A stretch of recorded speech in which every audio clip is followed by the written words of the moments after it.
Echo 1 to HQ. We haven't found an active suspect at the scene. Chances are good that it's still in the Echo 1. We better consider the hunt. Over. Last seen fleeing Tsuneyoshi Shrine. Exercise extreme caution.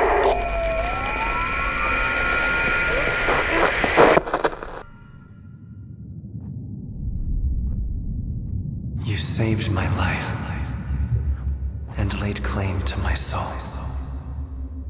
In turn, I shall save your souls by claiming the life of your old self. What's that? What is this place?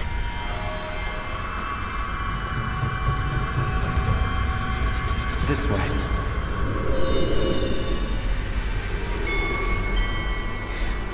We better get going.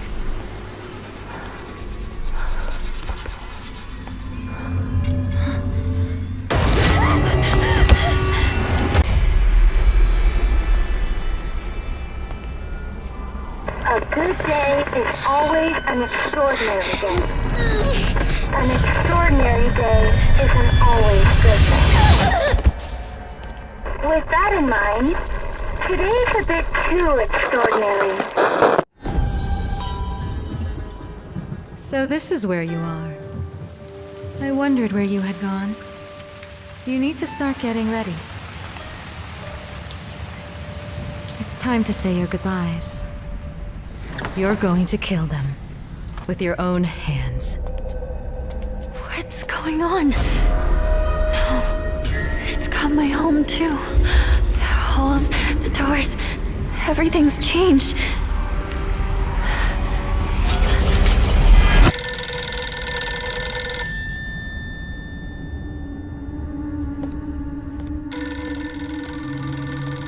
Tell me, who are you? Please. Just die.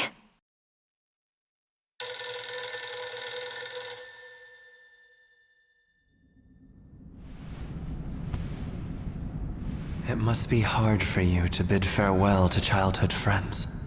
Yes. No. It had to be done. As soon as I could.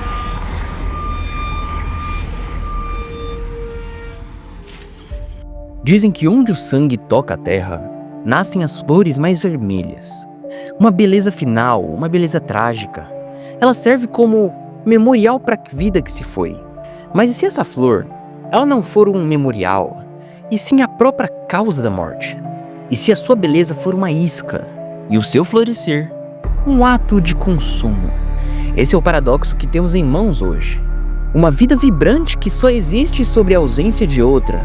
Hoje, no dossiê dos games, realizaremos a autópsia de um pesadelo que floresceu no Japão dos anos 60.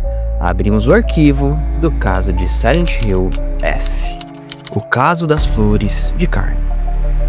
Mas antes de cruzarmos o limiar dessa investigação, eu peço que preparem os seus equipamentos, se inscreva no canal para não perder mais nenhuma pista futura e ative o sininho das notificações. Se você também deseja ter arquivos confidenciais e as análises exclusivas do caso, considere se tornar um membro do canal.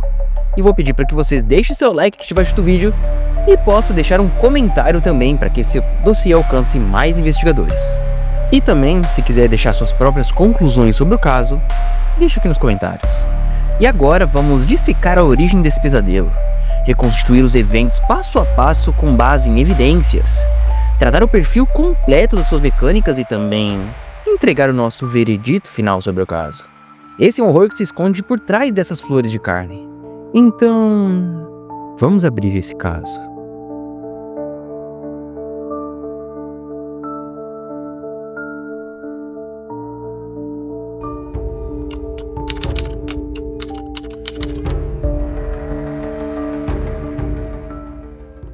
Todo caso tem uma origem.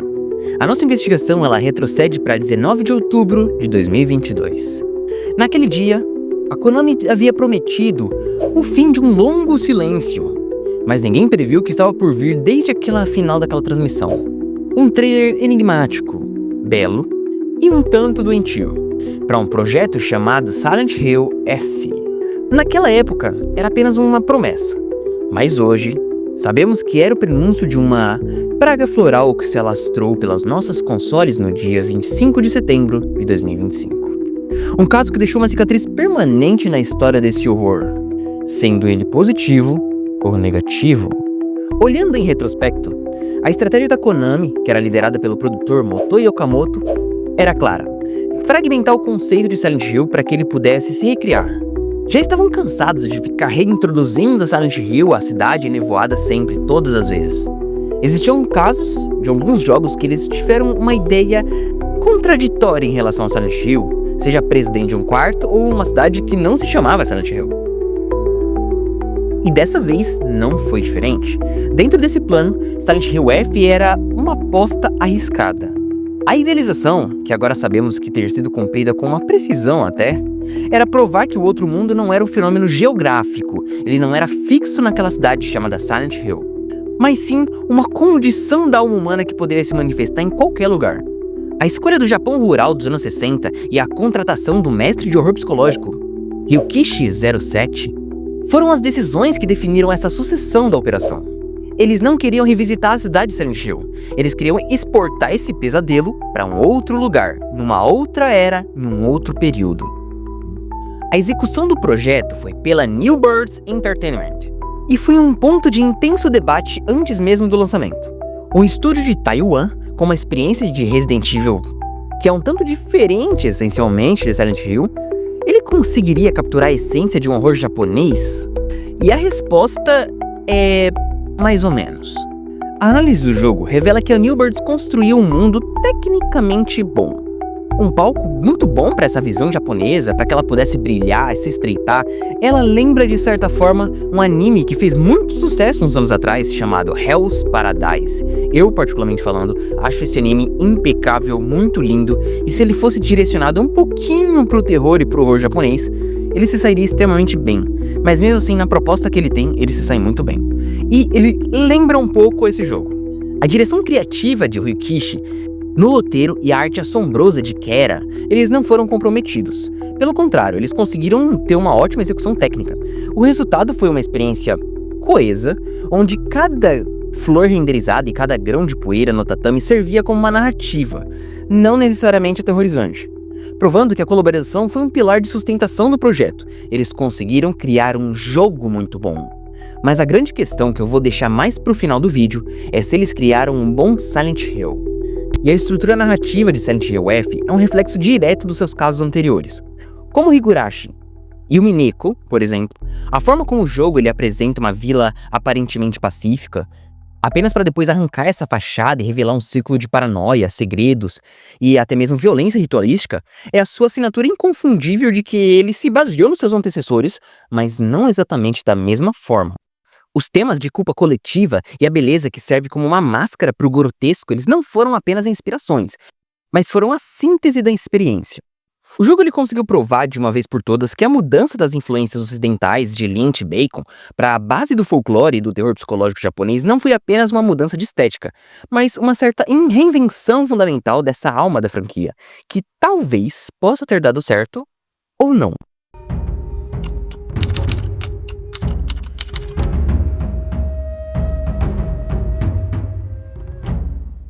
Há uma filosofia assustadora no coração de Silent Hill F.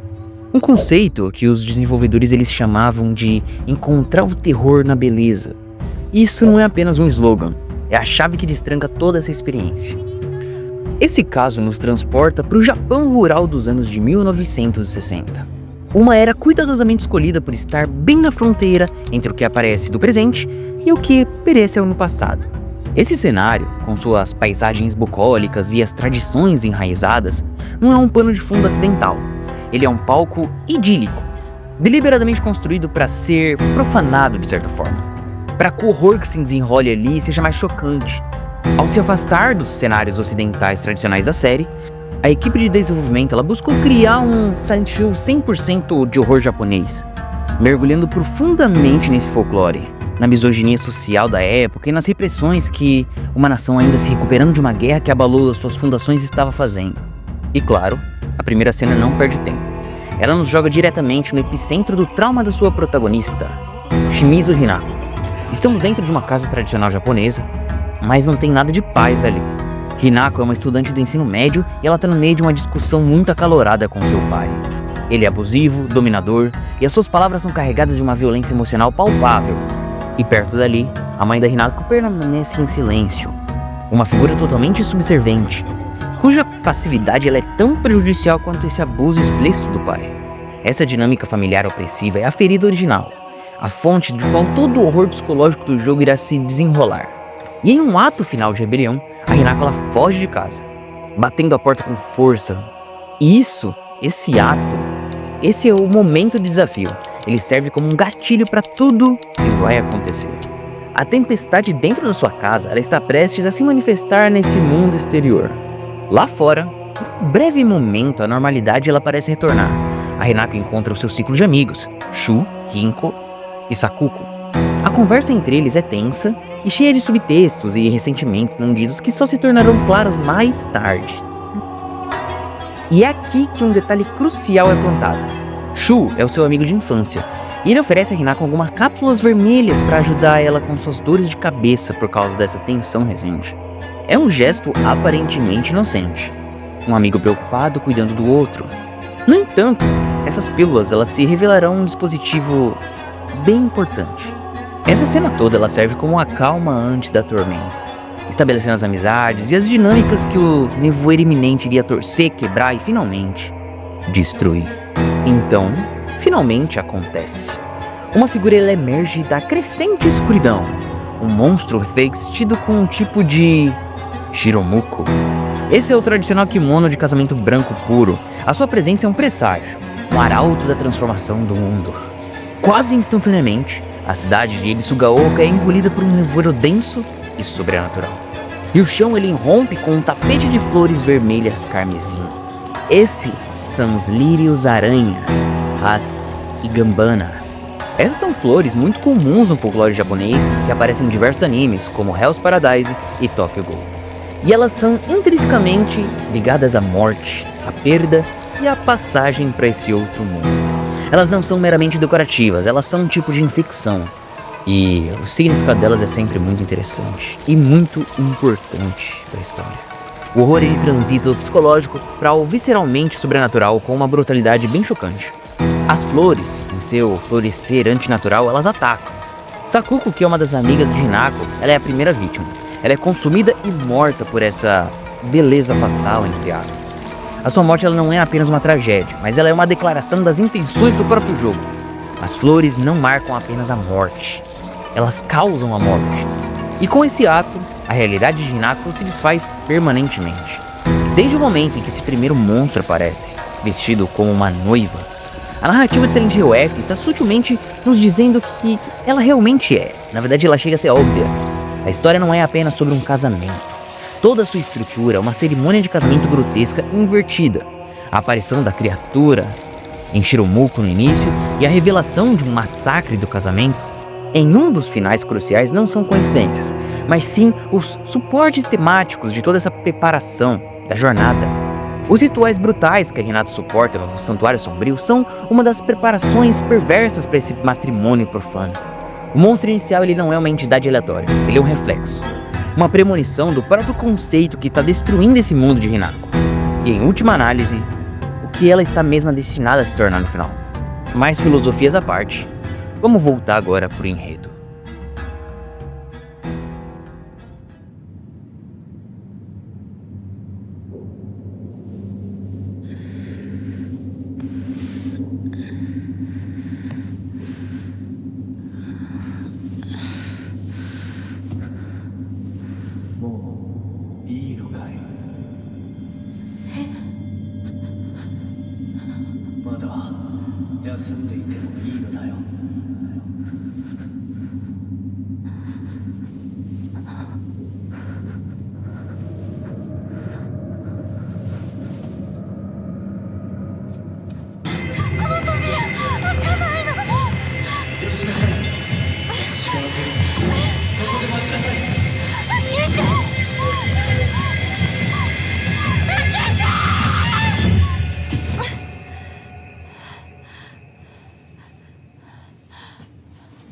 おはよう。悪い夢にうなされていたかな。悪い夢。怪我はないか。怪我をするようなことは私がする。君は体を大事にしなさい。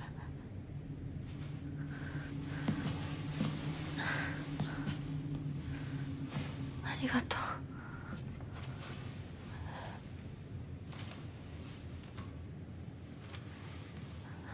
それでは行こうか、ひなこ。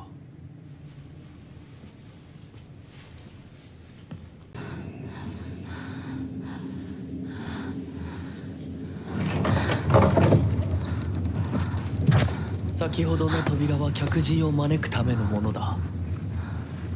だがこちらの扉は聖域へ入ることを許された者にしか開かれない。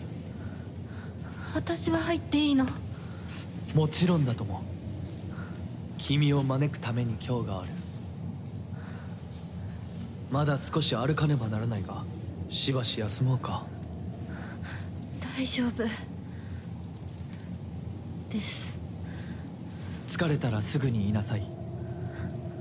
では行こうか。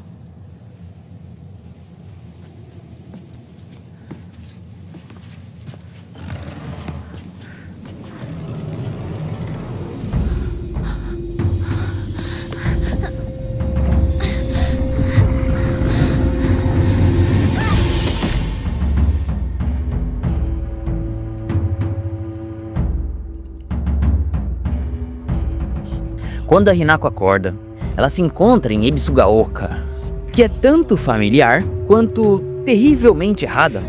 A cidade ela tá completamente deserta, silenciosa, mas ela não tá muito pacífica. Ela tá em estado de decomposição ativa. A narrativa aqui ela é contada não através dos diálogos, mas através do próprio ambiente. Uma mesa de jantar posta com a comida apodrecendo, que tá intocada por semanas, uniformes escolares abandonados, como se os seus donos tivessem sido evaporados no meio do dia. Tem um sentimento generalizado de decadência.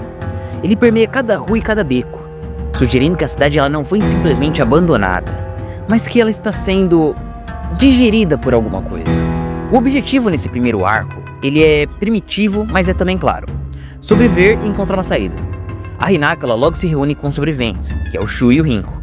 Juntos, eles confirmam que os seus piores medos, a ponte que leva para fora da cidade, está destruída, acabando com a única rota de fuga que eles conheciam. Então, a sua única esperança restante é um traiçoeiro caminho na montanha atrás da casa de Shu, um objetivo que os força a mergulhar mais fundo no coração desse pesadelo. E essa armadilha ela foi montada de uma forma na qual múltiplos inimigos vão aparecer nesse lugar irremediavelmente encurralado.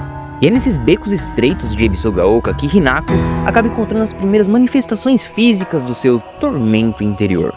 Seguindo a tradição da série, os monstros aqui não são bestas aleatórias, mas eles são representações simbólicas desses medos, culpas e traumas da protagonista. Os primeiros inimigos encontrados são os monstros manequins. São figuras grotescas semelhantes a bonecas, com uma carne pálida e costurada.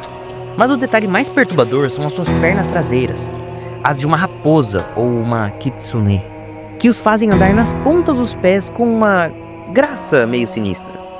A sua natureza de manequim é um reflexo direto da pressão social sobre a qual as mulheres da época, que eram para serem objetos silenciosos e bonitos, como bonecas para serem admiradas, mas sem a agência própria.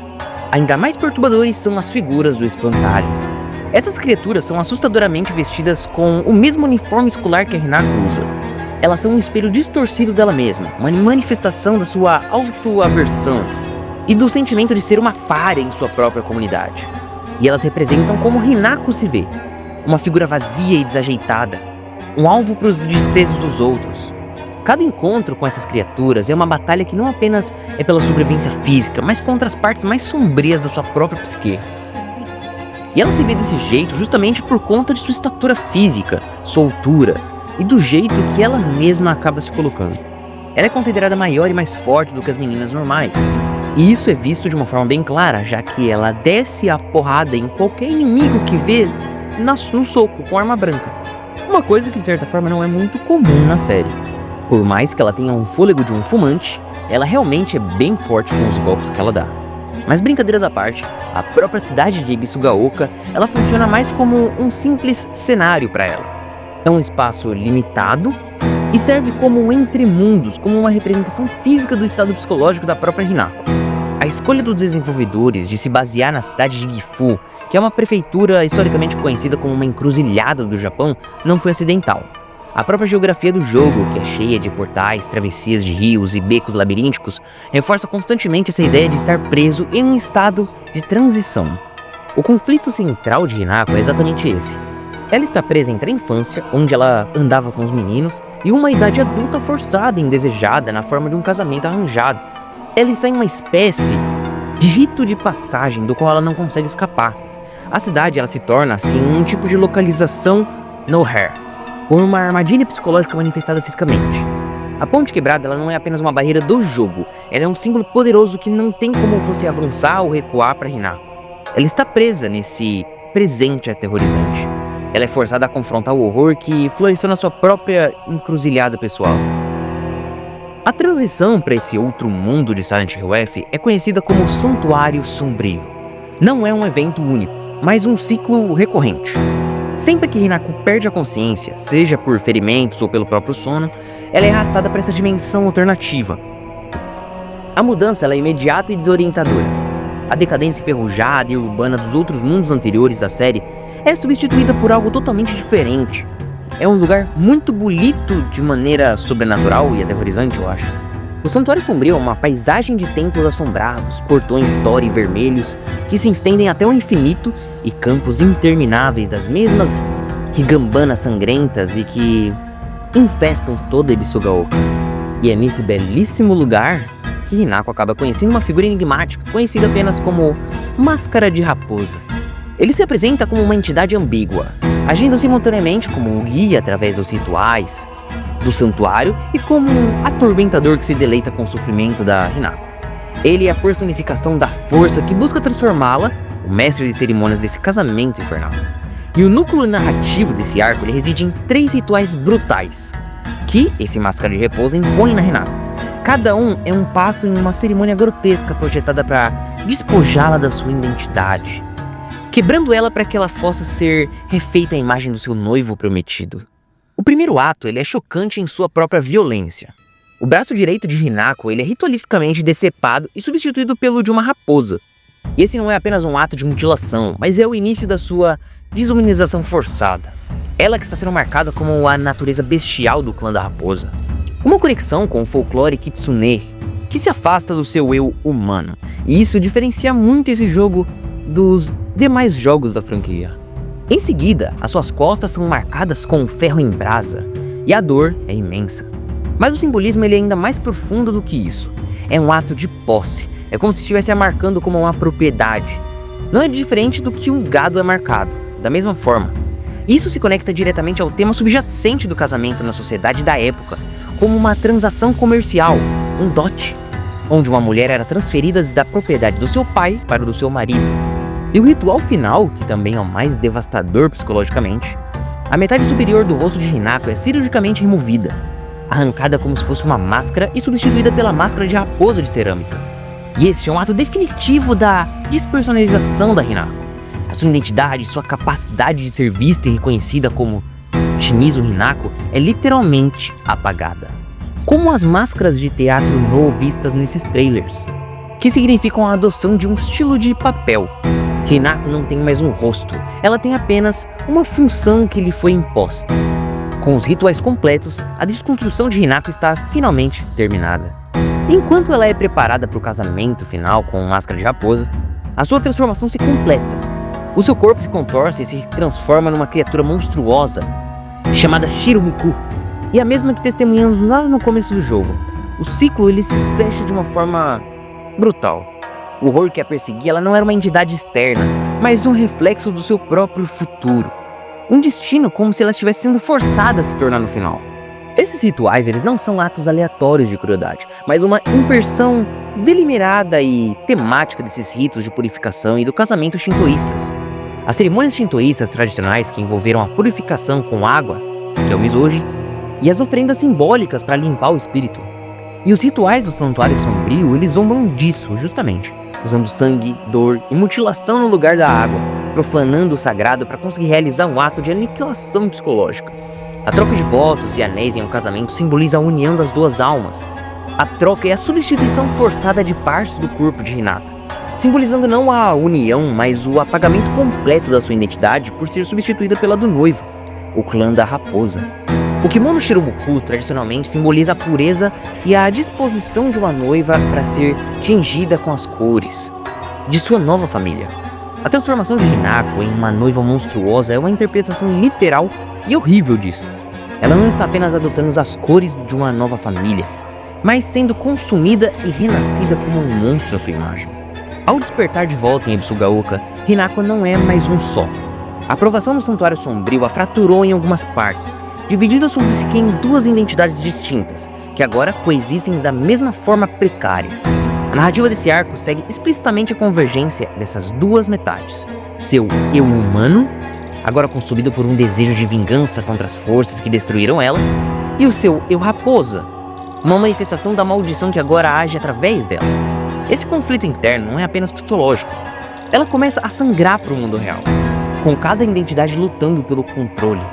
A jornada de Hinako a leva de volta a locais cruciais do seu passado, que agora se transformam em masmorras literais de sua memória, cada um guardando por manifestações de suas relações desfeitas. A escola secundária de Ebisugaoka é o primeiro campo de batalha, vagando por seus corredores que agora são silenciosos e decrépitos. Hinako acaba sendo assaltada por memórias de suas amizades. Ela revive momentos que revelam o ciúme, a traição e a insegurança que fervilham sob a superfície dos seus relacionamentos com Shu, Rinko e Sakoko. Essa exploração culmina em uma luta de chefe contra uma entidade semelhante a Sakoko, que não é o fantasma de sua amiga, mas uma manifestação monstruosa da dor de Sakoko. Sua sensação de traição e de tristeza por perder Hinako para um destino de casamento. Depois vem a residência Shimizu, e talvez seja a sessão mais psicologicamente intensa de todo o jogo. É onde acontece sua casa de infância, e ela está torcida como se fosse um labirinto. Aqui, Hinako confronta uma série de flashbacks e memórias vívidas, cujo conteúdo e tom mudam dependendo das escolhas do jogador, e também do final para qual você está se encaminhando. Essas cenas fragmentadas, elas revelam a verdade completa e dolorosa de sua vida, a brutalidade do seu pai, a cumplicidade silenciosa da sua mãe, o seu profundo ressentimento por sua irmã mais velha, Junko, por escapar através do seu próprio casamento da situação, e seus sentimentos complicados e confusos por Shu, que oscilam entre afeto e desconfiança. Esse arco ele atinge o seu clímax em uma das cenas mais chocantes e decisivas do jogo. As duas identidades de Hinako finalmente convergem em um ato de violência. O seu eu raposa, agora totalmente manifestado como a monstruosa noiva de Shirumuzu, invade a casa da família, enquanto o eu humano de Hinako assiste, impotente e aterrorizado. A criatura assassina brutalmente seus pais. E é um momento de um tipo de quebra de expectativa e de mentalidade. O conflito interno de Hinako ele se externalizou de uma maneira mais terrível possível. A sua busca por vingança, antes que era dirigida a forças externas, agora ela se volta para dentro, contra a metade monstruosa de si mesma que cometeu esse ato impensável. A batalha pela alma de Hinako começou de verdade agora. A narrativa de Silent Hill F ela não oferece apenas uma única verdade. Em vez disso, ela se estilhaça em múltiplas realidades conflitantes. Cada um apresenta através dos seus finais distintos. A verdade do que aconteceu em Ebisugaoka, ela depende inteiramente do qual caminho é seguido, com cada conclusão recontextualizando toda essa jornada. E para conseguir entender a complexidade da história de Hinako, é preciso investigar cada uma dessas verdades como possibilidades separadas, só que interconectadas. Na primeira jogada, esse é o único final disponível, forçando o jogador a confrontar a interpretação mais sombria e psicologicamente fundamentada da história. Esse é teoricamente o final correto, já que de certa forma ele é o único que você pode pegar na primeira jogada, e se você não jogar mais uma vez, você não vai ver os outros. A batalha final ela é dentro da psique de Hinako. O seu eu humano consegue derrotar a seu eu raposa, rejeitando simbolicamente o casamento e a transformação monstruosa. No entanto, a vitória é vazia. Dominada pelo pânico e pela dor, Hinako acaba consumindo um punhal de cápsulas vermelhas que Shu tinha lhe dado, mergulhando em uma overdose no final. E é na cena pós-créditos que a verdade dessa realidade ela é revelada de uma forma brutal. A câmera foca em um jornal. E nessa notícia, a história não é sobre uma adolescente nos anos 60. Hinako é na verdade uma mulher em seus 20 anos. O jogo inteiro foi uma elaborada e violenta alucinação. Um episódio psicótico que ocorreu durante sua cerimônia de casamento arranjado. Ela, incapaz de lidar com essa pressão, ela acabou surtando e assassinou os convidados do casamento. Os monstros que ela lutou eram na verdade como o Vincent sugeriu a Heather no Silent Hill 3, apenas pessoas aos seus olhos distorcidos. E essa é a interpretação puramente psicológica da história. O escritor Ryu Kishi descreveu sua abordagem narrativa como uma salada, onde o horror psicológico e o sobrenatural são como óleo e vinagre, que eles se separam lentamente. Esse final é o óleo puro. Ele remove toda a ambiguidade sobrenatural e aterra a história em uma tragédia humana crua. O nevoeiro, as flores, os rituais, tudo era uma construção mental, uma maneira desesperada de sua mente processar um trauma, que era ser forçada a uma vida que ela não queria, que ela não escolheu, transformando seus opressores em monstros literais. E nessa versão, que ela poderia matar. E agora vamos para o final ruim. Nesse caminho, a Hinako ela falha em conseguir resistir a essa tentação. Ela submete à maldição e ao casamento. É revelado que Shu, em um ato de amor possessivo e equivocado, ele vinha trocando seus remédios por drogas na esperança de que ela pudesse se tornar instável e incasável, para que ela pudesse tê-la para si. No final, a Hinako é confrontada por seu noivo, Kotoyuki. Ele a convida para dentro, e ela responde com um ok monótono e sem vida.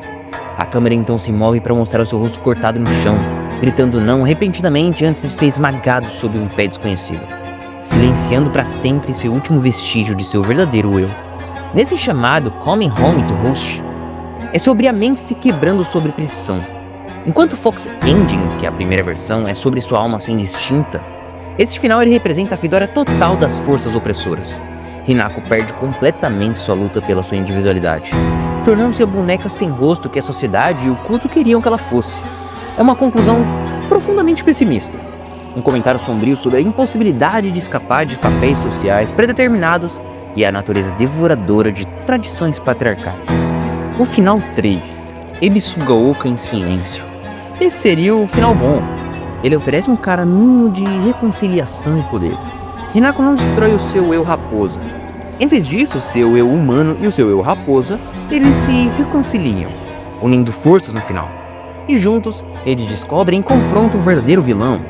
Não o Kotoyuki, mas o espírito do seu ancestral, que estava perpetuando a maldição através de gerações para conseguir preservar o seu poder de seu clã. As duas metades de Hinako, juntas, lutam e derrotam o ancestral, quebrando a maldição sobre a cidade e libertando Kotoyuki de sua influência. O casamento é anulado e as duas identidades de Hinako, agora em harmonia, retornam a uma Ebisugaoka finalmente em paz. E esse seria o vinagre sobrenatural da salada de Ryukyushi. Ele valida todos os elementos fantásticos da história. A maldição, os deuses e o clã da raposa, que eram todos reais. O mais importante, esse final ele não é sobre a erradicação de um trauma, mas sobre a integração. Hinako não rejeita a parte selvagem, rebelde e monstruosa de si mesma. Ela aceita como uma parte que valida sua identidade. É uma história de autoaceitação, defendendo a ideia de que ela pode forjar uma nova identidade que honra todas as facetas de si mesma, rejeitando a pressão social de se comportar como um único papel. E além dos arcos principais, o jogo inclui também finais mais obscuros. Tem um final chamado A Raposa Molha o Rabo, que é outra variação do final ruim, mergulhando ainda mais fundo nesse desespero. E também temos o final meme, que é padrão da série, uma tradição, que é chamado da Grande Invasão Espacial. Esse seria o final piada, com os OVNIs, que serve como um alívio cômico e uma quebra da quarta parede. Lembrando que os jogadores que no final das contas, a realidade de Silent Hill é sempre bem maleável. A jornada de Shimizu Hinako, através do nevoeiro e das flores de Ebisugaoka, é uma descida multifacetada ao inferno. É uma luta contra uma família disfuncional que a vê como uma mercadoria. É uma rebelião contra os papéis de gênero rígidos e da misoginia social do Japão rural dos anos 60, onde o casamento era muitas vezes um apagamento da identidade de uma mulher. É uma batalha contra uma maldição sobrenatural enraizada na história esquecida da cidade, um ciclo de crenças e desastres que mudaram a Terra por séculos. E acima de tudo, é uma luta desesperada por sua própria alma, uma guerra travada entre as partes de si mesma que ela é forçada a se tornar e as partes que ela se recusa a abandonar. A influência do escritor Ryukishi 07 Aclamado por suas obras-primas do horror psicológico como Higurashi, When They Cry, é inegável. A sua paixão pelo projeto é palpável e a sua declaração de que ele não se importa como se fosse a última coisa que ele escrevesse, fala da natureza profundamente pessoal e sombria que ele infundiu nessa narrativa. A sua marca registrada de misturar o sobrenatural com o psicológico, de explorar a escuridão que se esconde sob uma fachada idílica, define bem a experiência de Silent Hill F. E no final, a investigação nos leva de volta ao início. A filosofia de encontrar beleza no horror, no terror. A beleza de Silent Hill não está nas flores carmesim que brotam dos corpos ou nos desenhos elegantes dos monstros. A beleza está na luta feroz, desesperada e, em última análise, transformadora de Hinako. Está na sua recusa de ser uma boneca, de sua raiva e sua injustiça contra toda essa jornada que ela teve que fazer. As suas partes fraturadas de si mesma. O horror é o que ela deve suportar. A beleza está no ato de suportar e é uma história que, como as flores de Higanbana, floresce na fronteira entre a vida e a morte, a memória e o esquecimento.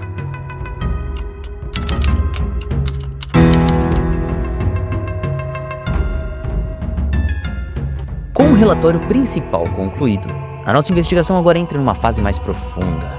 A análise dos arquivos confidenciais. Esses são os segredos encontrados nos cantos escuros do jogo, as histórias não encontradas da produção e as pistas criptografadas. E vamos começar com uma questão muito interessante. Durante anos, especulamos o que significava esse F. Flower, fungus, feudal. A resposta, como tudo nesse caso, é um pouco mais complexa. Embora Konami não tenha dado uma única palavra oficial sobre isso, a intenção dos criadores é uma pista crucial. O objetivo declarado era criar um Silent Hill 100% japonês. E essa diretriz apronta para uma conclusão clara. F representa folclore, a base sob a qual toda a narrativa de mitos, rituais e maldições geracionais foi construída. E qual seria a conexão oculta entre as flores brancas e a White Cláudia? Muitos acreditam que o F seria um caso isolado, mas isso não é verdade. Uma pista sutil conecta esse pesadelo diretamente à mitologia central da franquia. Atrás da casa de Shu, há um lago onde flores brancas únicas desabrocham. Elas não são encontradas em nenhum outro lugar do jogo. O Diário de Shu revela que essas pílulas dadas a Hinako são feitas de uma peônia cujas sementes permitem comungar com os deuses. É uma planta rara, com propriedades alucinógenas, que cresce perto da água. E para os investigadores mais veteranos da série, a conclusão ela é quase óbvia. Essas flores são quase certamente a variante japonesa da White Cláudia, a droga ritualística usada pelo culto de Silent Hill. A praga ela pode ser diferente, mas a semente do mal é a mesma. E claro, a identidade do compositor das músicas não era um segredo, mas sua abordagem foi um tanto revolucionária. O lendário Akira Yamaoka retornou nesse jogo, só que dessa vez, ele se despiu do seu próprio som industrial característico para abraçar uma nova identidade sonora. O seu objetivo era criar uma experiência puramente japonesa. O resultado é uma trilha sonora que mergulha no ritmo e no sabor da música japonesa, usando instrumentos tradicionais distorcidos e, mais importante, o silêncio opressor. A música de Silent Hill F não é um acompanhamento constante. É uma arma de Yamaoka que só se depara nos momentos de maior tensão, provando a sua genialidade ao se reinventar e tornando seu impacto devastador. Para conseguir entender a estrutura de múltiplas verdades do jogo, precisamos olhar para as palavras do próprio cérebro da operação, que é o Ryukishi 07. E ele descreveu a sua narrativa como um molho de salada. O horror psicológico e sobrenatural, segundo ele, era como óleo e vinagre. No início, são completamente misturados, impossíveis de se distinguir. Contanto o jogador avança, as coisas vão começando a se separar lentamente. E essa filosofia explica perfeitamente por que a primeira jogada nos força um final puramente psicológico do massacre do casamento. Enquanto as jogadas seguintes elas permitem a verdade sobrenatural da maldição venha à tona. Por fim, a nossa investigação descobriu que a cidade pesadelo de Ebisugaoka tem um pé de realidade. A equipe de desenvolvimento baseou na sua geografia na cidade real de Kanayama, na prefeitura de Gifu. Ryukishi 07 escolheu o local por sua paisagem urbana extremamente única e as suas ruas e becos labirínticos. Os desenvolvedores então amplificaram essa sensação claustrofóbica para criar um palco perfeito para o horror. O pesadelo que jogamos nasceu de um lugar real do mapa.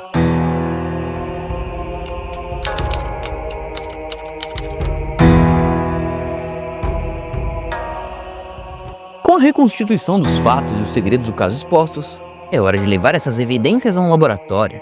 Então vamos realizar uma autópsia completa dos sistemas que compõem o corpo de Silent Hill F. Para começar, esse jogo é um tanto Souls-like, mas eu não vou rotular ele simplesmente assim. A verdade é mais precisa e mais interessante. Temos aqui um jogo de terror de sobrevivência com um sistema de combate corporal bem visceral e bem extenso. O sistema de combate Silent Hill F é o pilar central da experiência, o que é um tanto complicado, para falar a verdade. Ele força uma intimidade desconfortável com o horror. A ausência total de armas ela não é uma limitação, porque Hinako é muito forte. E eu sou uns poucos suspeito a falar desse sistema de tentar nos deixar tenso e com medo através de um combate muito exaustivo com múltiplos inimigos. Mas eu vou deixar para falar isso melhor no veredito. O sistema de ataques leves e pesados, eles reforçam que o jogador ele tem um ritmo tenso. A nossa análise confirma que a sua preocupação sobre o feedback dos inimigos e o jogo final, ele entregou uma solução com muitas nuances. Os inimigos menores e mais ágeis, como os murchos, eles cambaleiam visivelmente após um ataque pesado, abrindo uma janela para essa finalização.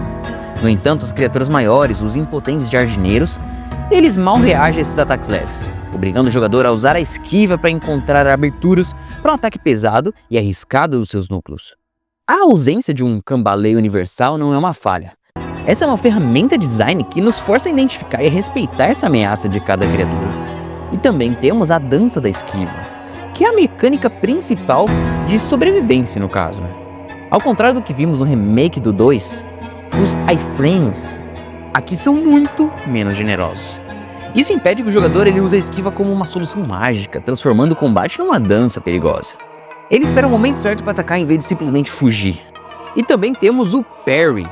E é aqui, nesse ponto, que temos a primeira fratura da nossa autópsia. Ele é um elemento que ele destoa um pouco no geral. Essa mecânica do parry, embora funcional, a sua presença ela levanta uma questão narrativa muito crucial. Como que uma adolescente assustada, sem treino, ela consegue aparar os golpes de abominações com precisão. O parry ele empurra a experiência perigosamente para um território de ação, criando uma dissonância que quebra a imersão. É uma cicatriz nesse design, ele deixa um jogo de terror com uma cara de ação, de Souls-like. E isso que é a parte complicada. Em nenhum momento eles citam que ela foi treinada na arte do Kendo ou algo do tipo, que ela faz alguma arte marcial. Principalmente se isso seria relevante contra monstros. Por mais que ela seja realmente mais forte do que uma garota normal da idade dela, dá a impressão que isso demandaria muito mais força do que ela deveria ter. Isso deixa a personagem pouco crível de certa forma. E também temos as barras de condição. O jogo ele optou com essas barras de vida e de vigor visíveis. Uma concessão que à primeira vista atrai um pouquinho a preferência dessas interfaces mais limpas. No entanto, é uma implementação inteligente, já que esse jogo ele também foca um pouco no combate. Ou melhor, foca muito no combate. Já que a esquiva e a corrida elas estão muito ligadas à mecânica do florescer do medo, quando o vigor se esgota, a protagonista ela tem dificuldade de respirar, talvez ela seja asmática. E o seu corpo fica mais suscetível à praga. E também aquelas vinhas vermelhas da sua pele que se espalham muito rápido. O vigor aqui ele é uma representação da sua força de vontade. Mantê-lo alto não é apenas uma questão de vantagem técnica, mas é uma questão de ela não sucumbir psicologicamente, adicionando uma camada de tensão muito bem-vinda nessa parte. E também falando do retrato falado e da ambientação, a direção de arte de Kera é uma obra-prima. O jogo ele nos seduz com um realismo de tirar o fôlego, que depois ele consegue profanar com a própria beleza do jogo. A praga floral ela não é uma textura. Ela é um sistema de crescimento percentual que se decorre com o decorrer do tempo em tempo real, tornando cada cena organicamente única. Esse é um estilo meio que grotesco e fofo, elevando a um nível de arte muito acima do normal, com uma paleta de cores vibrantes e vívidas que desafia muito essa tradição sombria da série. O que eu tenho certas ressalvas, que eu também vou abordar mais tarde. E ele também é um jogo que nos força a encontrar beleza nesse horror, criando um visual bem único, que espelha esse conflito psicológico da protagonista. E falando da frequência da tensão, como já falamos anteriormente, Akira Yamaoka volta ao trabalho e aqui ele redefine o que seria uma trilha sonora do horror. A maior parte do jogo é dominada por um silêncio pesado e opressor, preenchido apenas por som diegéticos. O zumbido de cigarras, o rangido de assoalhos, o som úmido e nauseante das vinhas crescendo. A música, quando surge, ela usa instrumentos tradicionais japoneses, como se a própria tradição estivesse sendo jogada ali no jogo, mas de uma forma um pouco corrompida, eles são meio distorcidos. E esse som de Silent Hill F não é apenas um acompanhamento, ele é uma arma psicológica muito importante, como sempre foi em todos os jogos.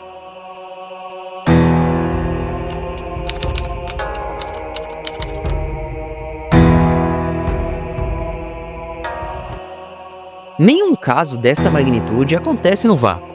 Ele deixa marcas, gera testemunhas e ecoa pela história. Mas agora que a poeira baixou, analisamos o impacto que Silent Hill teve no mundo e o legado que ele conseguiu cimentar. As testemunhas, a crítica especializada e o público, eles entregaram um veredito quase unânime sobre a qualidade do jogo, que ele era uma obra-prima técnica. As notas foram bem altas, elogiando um jogo polido, otimizado, visualmente deslumbrante e claramente construído por uma equipe muito apaixonada. Publicações exaltaram a coragem da Konami, a genialidade da história do Ryukishi e a direção de arte inesquecível de Kera.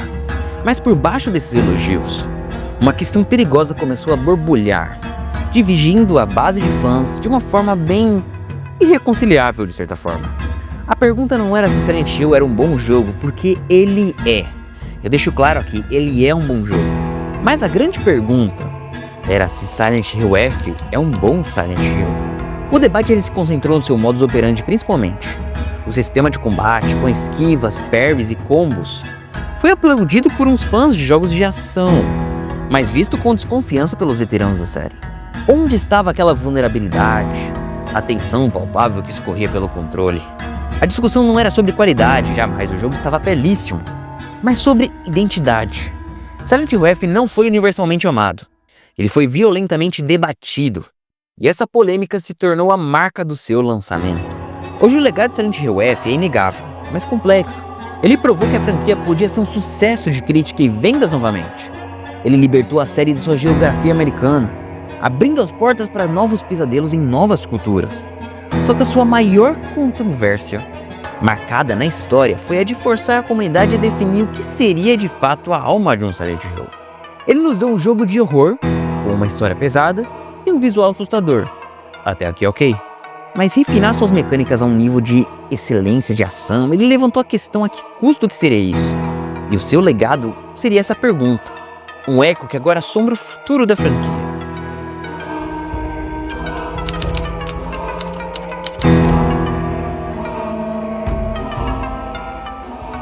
Após examinar todas as evidências, interrogar todas as testemunhas e realizar uma autópsia completa desse caso, é hora da gente apresentar as nossas conclusões finais. O caso de Silent Hill F foi uma operação de ruptura, uma obra de arte visual e narrativa ambientada no Japão dos anos 60. Um jogo tecnicamente impecável, com um sistema de combate corporal profundo, um sucesso de crítica que revitalizou a franquia, mas, ao mesmo tempo, um jogo que se afastou dos pilares fundamentais do terror psicológico que definiram seu nome. Isso se conclui que Silent Hill F é culpado de ser uma obra de arte, um dos jogos de horror mais bem produzidos e apaixonantes da sua geração. Ele cumpre todas as exigências de um grande título, mas o Tribunal do Horror, principalmente o horror psicológico, na acusação de ser um sucessor espiritual dos casos clássicos, esse dossiê o considera e o declara inocente. Inocente da acusação de ser um verdadeiro Silent Hill, porque um Silent Hill precisa ter uma história pesada. Isso ele tem. Precisa ter um visual assustador. Isso ele tem de uma certa forma. Precisa ter um protagonista vulnerável. Até dá pra considerar. Então, Silent Hill F tem tudo isso. Mas a prova irrefutável, o pilar que sustenta toda a identidade da franquia, é a tensão, a apreensão e o medo. E o fato final, a prova que encerra esse caso, é que Silent Hill F não dá medo. Ele pode até gerar uma apreensão a partir de muitos inimigos querendo te atacar. Você fica tenso porque você tem que ser muito ágil no combate. Mas medo, ele não te entrega em nenhum momento.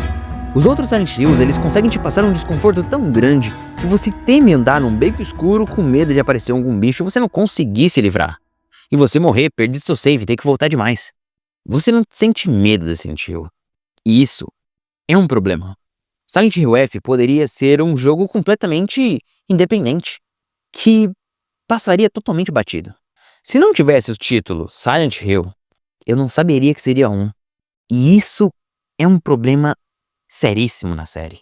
Esse problema ele pode gerar uma crise de identidade muito grande. Ele poderia ser uma sequência de Fatal Frame. Ele poderia até mesmo ser uma sequência de Haunting Ground passando no Japão.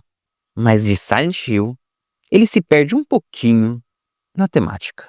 Ele ser chamado de Souls-like não é uma coisa que acabe surpreendendo. Afinal de contas, todo o métrico de combate acaba se baseando nisso. Você luta com múltiplos inimigos, com visuais diferentes. Se você colocar esse jogo ao lado do jogo do Pinóquio, você não vê tanta diferença. Até mesmo com os bosses, eles são muito diferenciados. Principalmente que ele veio depois de Silent Hill 2 Remake. São bosses completamente diferentes, são estruturas completamente diferentes, são estilos completamente diferentes que causam uma estranheza muito grande. E é por isso que ele tem um veredito tão misto. E esse foi o nosso dossiê sobre Silent Hill F. O caso está encerrado, mas e pra você? Você concorda com o nosso veredito? Um jogo pode ser uma obra-prima e ainda assim falhar em ser um Silent Hill? Ou em ser o seu próprio legado? Deixe seu depoimento aqui nos comentários. E é isso, eu espero que tenham gostado. Se vocês gostaram, deixe seu like debaixo do vídeo, se inscreve no canal e se você quiser ajudar o canal, considere se tornar um membro aqui do canal. Aqui na descrição do vídeo vai ter um link para o nosso Discord. Essa será a sua estreia e quanto mais pessoas, mais gente pra gente conversar. Mas é isso, espero que tenham gostado e o caso está encerrado. Mas lembre-se, a verdade não está lá fora, ela está escondida e a nossa missão é encontrá-la. Até o próximo caso.